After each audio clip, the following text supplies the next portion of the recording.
Hello लोगोफोर, नोंथांमोननि गेजेराव आं आरो मोनसे गोदान भिडिअ लानानै फैबावबाय। बेनो जादों लोगोफोर गोदानै फैनो गोनां मोनसे बड' मिउजिक भिडिअनि आपडेट।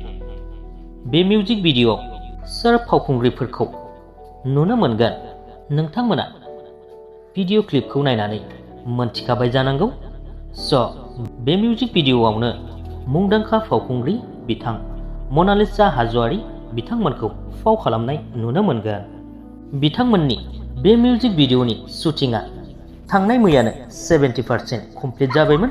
जानो हागौ दिनै बिथांमोननि शुटिंआ गासैबो कमप्लिट जाजोब्बाय आरो बे मिउजिक भिडिअखौ मुंदांखा फावखुंग्रि लोगोसेनो प्रडिउसार बिथां रिया ब्रह्मनि आरबि फिल्म प्रडाक्शननि गेजेरजों थाबैनो नुनो मोनगोन। लोगोफोर, बे मिउजिक भिडिअनि सं आरो टाइटेलफोरखौ बिथांमोना खिन्थानानै होथ'वाखै।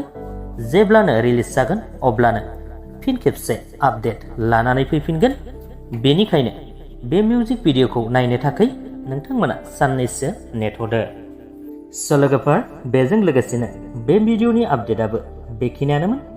भिडिअखौ नायनानै मोजां मोनदोंब्ला लाइक खालामदो, लोगोसेनो चेनेलखौबो साबस्क्राइब खालामनानै लादो। गोजोन्थों।